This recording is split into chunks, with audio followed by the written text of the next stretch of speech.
Hello and welcome. I'm your host, Mark Gabberti, and this is the podcast for entrepreneurs who are looking for the breakthrough for their businesses. It seems as if most of us set a goal to make more money than what we're currently making. Some people achieve that goal with small gains, while other people make massive moves that land them in the Millionaire Club, a place everyone wants to be in nowadays. And this episode will help you reach that status. Today's guest is a self-made millionaire and entrepreneur and best-selling author who was born in 1982 in the middle of a revolution in Iran. He was raised in France for the majority of his childhood and eventually made his way to the United States in 1997. His book, Third Cycle Theory, is the second best self-published book with over 150,000 sales in 3 years. That book is on Amazon, but let's head straight into the episode. Today's guest for episode 112 of the Breakthrough Success Podcast is none other than Pejman Ghadimi, otherwise known as PJ. PJ, it is such a pleasure to have you on the show. Hey, I appreciate you having me on, Mark.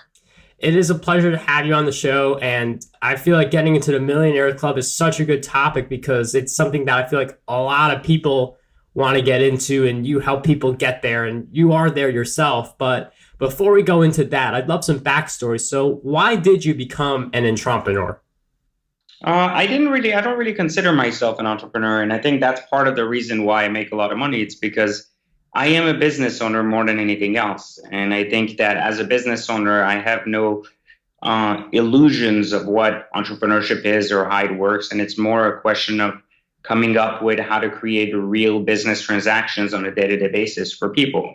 So, I think I first had I would say the luxury of working for myself, kind of being forced to, having been kicked out of a very, very good corporate career.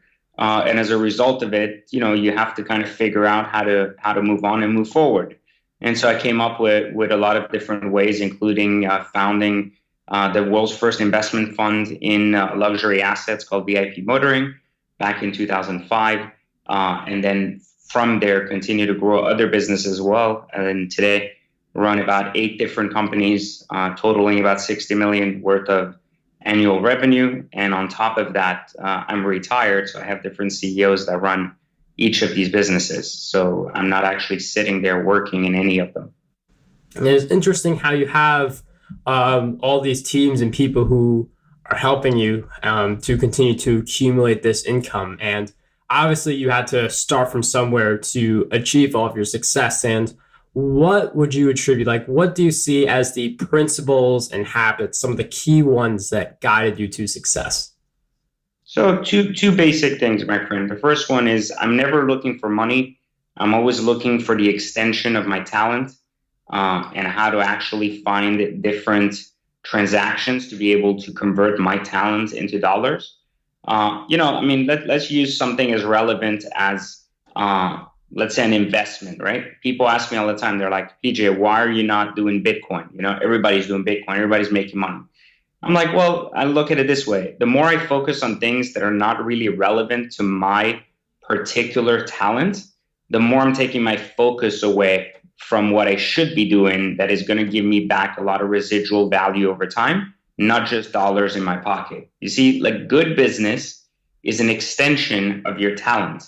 So in other words, good long-term business is about when you figure out your talent and you figure out how to get people to pay you for it. And in exchange, keep practicing it over and over and over and get people to pay you more and more and more money over time. So it's never kind of like one of these things where you just make some money and you move on to something else. I think that was the first thing I learned when I was, much younger. And it's that good business is not just about riding the wave or catching the next big thing. So usually I tell people, if the first thing you ask me is what's a good business to get into in 2018, that's how I know you're going to stay poor the rest of your life. And then the other part to it too is I was never really worried about working. A lot of people are always afraid of working. They're like, I want to find the most efficient way to make $1 million. I want to find the fastest way to make $1 million. They're not really looking for the best way to find what they're good at and what they want to continue doing. They're just looking for a quick buck. And as a result of that, the universe gives them the exact same thing, which is absolutely nothing, because they provide no value to the universe. They get no value back. And so they're literally sitting there not getting what they want. And as a result of it, other people who are not afraid of the work, who are more focused on doing the steps and the work necessary to be known out there, eventually get to that place where their work becomes worth $1 million plus in revenue to people, and eventually to a place where it's worth $10-15 million to people, which as a result makes you personally a millionaire, if that makes sense. I love that idea with the universe, how the amount of value that you provide to people is dependent on the amount of value that comes back to you. But as you do provide value, like let's say it's like writing valuable content, producing it, and having a valuable product or service, the way that you do reach that $1 million status is to get people to buy those products or services and spread the word and love what you're doing. So how, with that in mind, can we attract audiences to our brands? So first off, most people think they have a brand, and that's the number one problem, is most people don't have a brand. Most people don't even know what a brand even stands for. So, I get a lot of kids that approach me and say, listen, I started a new clothing line, PJ. It's amazing. It's this amazing brand. And I'm like, how long has it been around? And they go, hey, listen, it's been around about 3 weeks, but I've got this amazing following on Instagram. It's got a lot of followers and people are excited about it. So first off, that's impossible for that to ever be a brand, because for a brand, you need to be around 5 to 6 years and have created what you call brand attributes for having real customers. And so, well, then they're like, okay, fine, I'm not a brand. I just have a business. I sell t-shirts. I say, okay, fine. How many t-shirts have you sold? Well, I just started, so I haven't sold that many. Okay, so technically you don't even have a business, because businesses are built off of processes that are going to be mastered over time and get better and better. And if you haven't had any processes because you've never sold product, then how can you ever have a business? So then they say, okay, fine, PJ, I don't even have a business. Maybe you just have a great product and I believe in it. What's wrong with that? I say, well, do you have a product? They go, yeah, I have a great t-shirt company. I said, okay, we've talked about that. You don't have a company, but you said you have a product. They say, yeah, I have this t-shirt. And so the question becomes, how many t-shirts have you sold? And the answer is usually like, well, I just started, I haven't sold any. Well, yeah, but that's the point. So therefore, you don't even have a product. A product is something that people have validated as something they're willing to buy. If you haven't sold any to anybody, then how can you have a product? Well, you don't have anything. So reality is the biggest confusion people have is they don't really understand what business even is. So when you ask a question like, what can we do to drive people to our brands, is typically the reason why most people will never make $1 in business. They need to focus not on how to drive masses to their brand, but rather how to actually sell one unit of what they're doing over and over again and create a process around doing that. And when they learn how to do that, eventually things get better over time. So it's interesting how you focus on that selling point, because you could get 100,000 people a month to your blog, but if none of them are buying, then you're still in the red and you're not making any type of income from what you're trying to create and offer people. And with that in mind, how do we get better at selling? Is it like a lot of phone conversations? Is it writing sales copy? What would your approach be for getting better at making sales? So first off, I think before we sell, we have to create products people want, right? So that's the other thing. Is a lot of people just build businesses because they're like, well, I thought this was a good idea. Well, how did you think that? Did you actually go out there and test it? Did you actually get people to give you pre-orders? Did you talk to people that offered you some kind of dollar as a means of investing in this to begin with because they thought the idea was good? And in most cases, the answer is no, right? So people are building products that people don't want to buy. Just because they think it's a good idea to them, they're not really validating and testing the market. So selling is subjective to kind of each individual and each individual company. There's no master formula for selling online is better than selling in person. Selling in person is better than selling via copy versus video and so on and so forth. I think if you create a product people want, and if you understand why people need it and who are those people that are in need of it, that need to pay for it and need to own it, then it becomes a lot easier, much, much easier for you to understand how to do so that you can actually get them to be part of it, be part of the change you're creating, be part of what you're doing, and ultimately, eventually, right, end up giving you enough money so that you can continue to do what you do best. And on this road towards being in the Millionaire Club and being able to get sales to your products, but beforehand, creating that product that people would want to get. Part of being able to reach these types of levels is being able to set goals for ourselves. But I feel like people set goals, but they don't necessarily accomplish them all the time. So, what's your advice on getting better at accomplishing our goals? Well, people set goals that they're not really goals like that. You see, that's the problem is all of these things are misdefined so much. So what people do is they set monetary goals, right? I meet a lot of people because I'm a big exotic car collector, and I get a lot of people that come to me and say, listen, PJ, I swear to you, mark my words, my next car will be a Lamborghini. And I look at the guy and I'm like, you're never going to drive a Lamborghini. And they look at me and they're like, you're such a prick. Like, you're not even like willing to support my idea, my goal, and what I'm about. And I'm like, okay.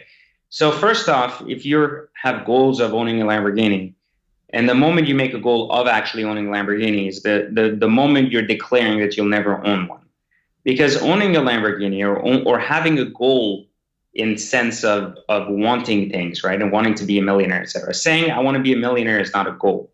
But saying I want to be the best chef in Chicago is a goal. Saying I want to own the #1 protein store in Missouri is a goal. Saying I want to own or have the best auto detailing store in Boca Raton, that's a goal.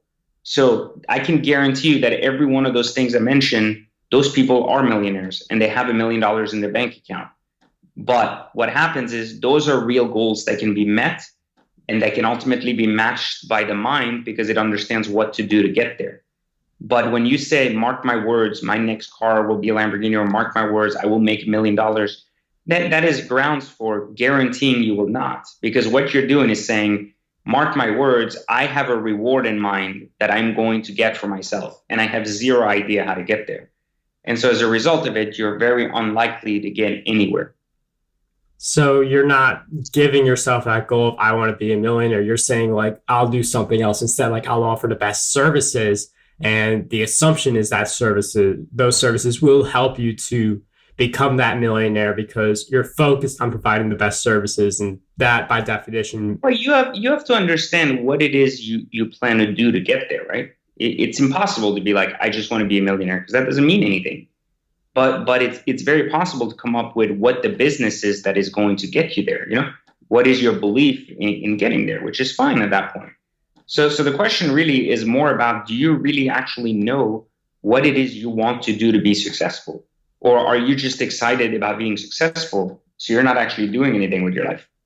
That is a very interesting comparison. And I mean, just into part of this interview, you definitely seem very different compared to a lot of the other people who I've been able to talk to.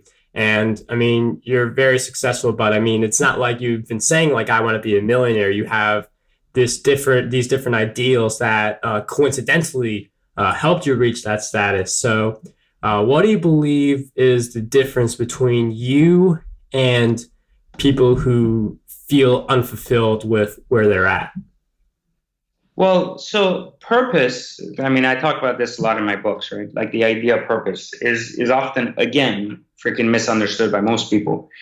People think that purpose comes from above, ultimately. Like it's a way to be like, hey, I have, purpose in life. So, I've been given a calling, etc. The idea of fulfillment comes from the idea of feeling purposeful, meaning understanding your value in any given situation.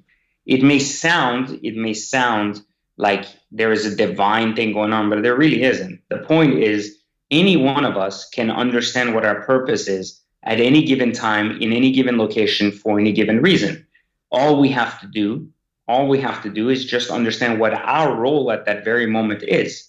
Such as, I can find purpose in being a cashier at the local grocery store, as much as I can find purpose in writing books and helping people. Having a sense of feeling purposeful comes from my ability to understand my role at any given time in the situation I choose to put myself in. So purpose does not come from a greater power. It comes from your ability to understand what role you're playing in the situation you're in at that very moment. If people feel unfulfilled, it is because they do not accept that their role in whatever they're doing at that moment holds any value whatsoever. If you believe your role holds value, then you spend time making sure you do a good job at that role. If you do a good job at that role, then things keep getting better. People notice, people want to be around you, people will participate in helping you. But if you don't do that, then people don't, then nothing happens, and it just continues to go downhill from there. And then you never find any type of fulfillment in anything you do anywhere. So you're always found with a lot of, I guess, a lot of the universe holds you back a lot because it obviously realizes that you just have no idea how to actually belong to anything because you're not putting in an effort to do so. I really love that idea of getting better at your role and then better things happen. And I feel like the more effort we put in towards our roles, that's just going to result in more overall success based on all of that time that we're putting in. But I feel like no matter where we are right now, we all have an idea of like what we want to reach, like I feel like some people, they want to unlock their full potential, but they're held back in the process. Like for some reason, they feel like they're held back. And I'm wondering what you believe holds most people back from reaching their full potential. Well, they're not practicing anything, right? They're always bitching about what they don't like about something. They're not actually practicing to get better at something. Like, I mean, look, if you, this is the thing I tell most young people. I mean, you guys have a lot of years left around you, you know? I look at it this way, like think about a very simple concept of, we talked about being a cashier at a grocery store, right? You're going to spend, let's say, for example, 30 hours a week working part-time at a grocery store, right? If you're going to be there, why are you not putting in every effort you can? If you ask people, most of them will tell you, well, that's not my career. Okay, but you're already there and you're going to be spending time there because you chose to spend time there. So who cares if it's your career or not? Give it your best while you're there. That's all that matters, right? Because you're there for that same time. You're not going to take back the time you're spending there. So might as well actually like put in the effort of being the best while you're there, you know? And people don't think that way. So what happens is they say, well, this is not my career. The next job, I'll put my effort there. Well, guess what happens at the next job? Same exact thing. They get bored again and they're like, well, this isn't my career. This isn't what I thought it was. This isn't what I want to do. So I'm going to go find something else. What happens is people don't realize that when you become the best at anything you touch, you build what you call character. Character stays with you. Character is what's going to help you build a business that's going to make you into a millionaire, right?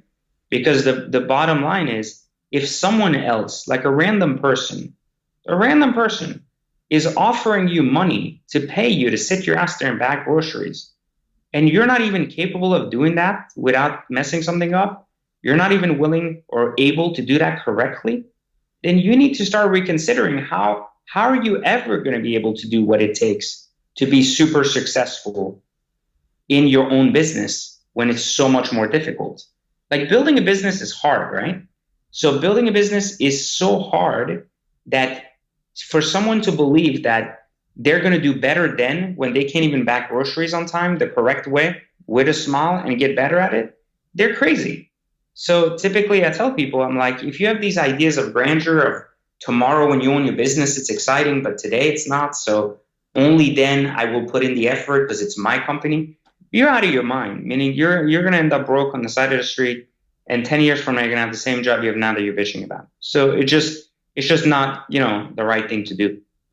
That's a really fascinating imagery of that grocery worker. And there's a quote that I just thought of. It's definitely unoriginal on my part. Like other people have said this before me, but the way you do something is the way that you do everything. And hearing your example, I mean, I could totally see how if you're not going to try in this one area, then you're not going to try in other areas, even if they seem better than that first opportunity that you got. But as we go through our journeys, and this could be like whether like first job trying to scale up or a more common case for listeners, having these ambitions to grow a business, we all face certain challenges along the way. And PJ, I know you've had certain challenges along the way as well. What do you believe is one of the big challenges that you faced in your journey and a powerful lesson you learned during that challenge?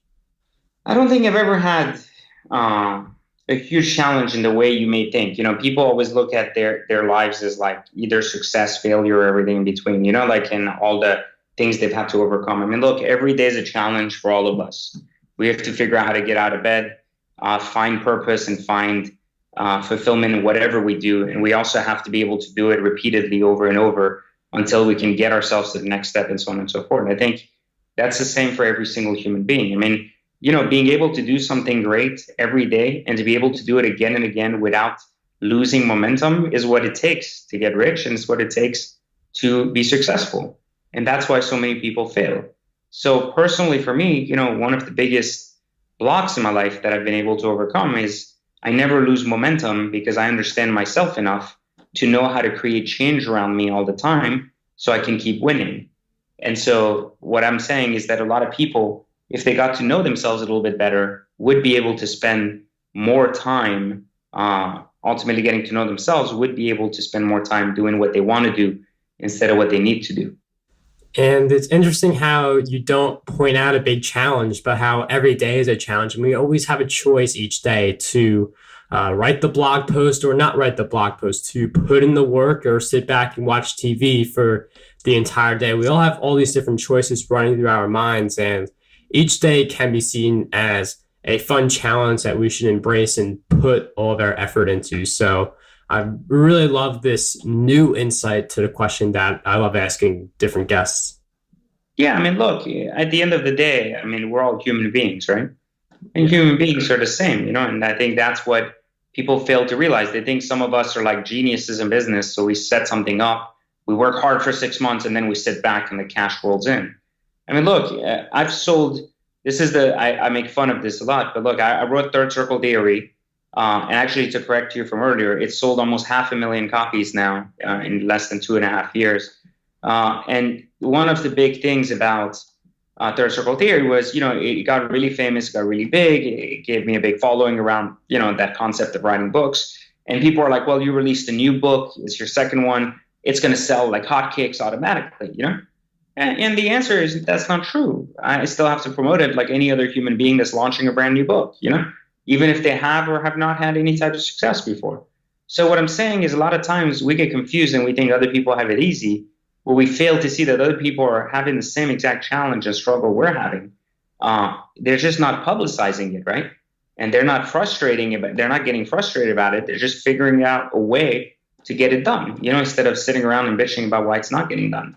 So what I'm saying is there's such opportunities for all of us to look past ourselves and just figure out how to make it rather than bitch about what's not working for ourselves. PJ, thank you for sharing those really great insights. And it's really amazing that your book's been able to make all those sales. And with books on mind, one of the questions I enjoy asking, because this allows you to get a lot more insight from each episode beyond, what are 3 great books that would have a really good impact on us as we try and start and grow businesses?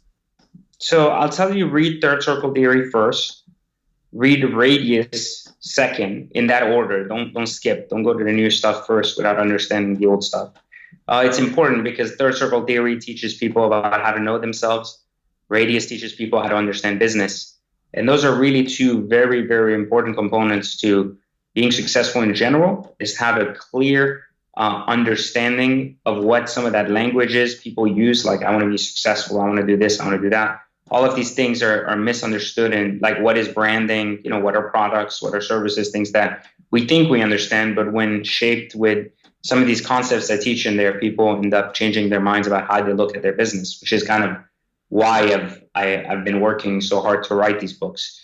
And then the last book that I actually recommend people read, I know it's going to sound really bizarre, but it kind of ties everything together in an instance of understanding that you have to do your part and then the universe does its part.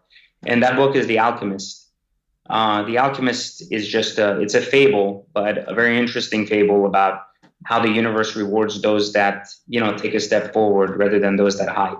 So, check out those 3 books. I think you'll find enough in there. If you really are not starting your business and knowing the direction you're going after these 3 books, I think it's more of a personal issue at that point than it is like a business issue. There's enough information there to get anybody started. So if there isn't, then I'll usually tell people, instead of reading more books, start using Google more. And that is interesting to use Google more. I do find myself doing that as well. I used to read like 10 to 30 books a month. I'm more towards like 5 to 10 a month now because I am using Google. But those are some really great book recommendations and breakthrough success listeners. You can all head over to markgilberti.com/E112 to see those books and the show notes for this episode. And before we put this episode to a close, I'd love to flip the tables a little bit. So PJ, I've asked you a lot of questions throughout our time together, but what do you believe is one question that we need to be asking ourselves more often? I think people need to start asking themselves, what are they talented in? Because I think we question purpose, we question fulfillment, we question rewards. We very few times question talent. I think we all understand that we know how to get skills. Skills are very common. Anybody can learn them. But what are our talents? Are we spending time focusing on learning what our talents are and how to use them to actually connect their talents to this idea of creating transactions? So I think that's the big question people need to ask themselves. PJ, thank you for giving us that great question that we should be continuing to ask ourselves and for sharing all of your great insights throughout this episode. For anyone who wants to keep in touch with PJ, head over to secretentourage.com. And don't forget to get his book, Third Cycle Theory, over 500,000 sales on Amazon. Definitely get that book if you want to grow your business, and the other books that PJ mentioned as well. PJ, it was such a pleasure to have you on the Breakthrough Success Podcast. Thank you for sharing your insights with us today. Oh, my pleasure, buddy. How does over 100 retweets per day sound to you? My free ebook, 27 Ways to Get More Retweets on Twitter, has you covered. I use the methods within this ebook to get over 10,000 retweets every single quarter. To learn more and get access to this free resource, visit markgilberti.com/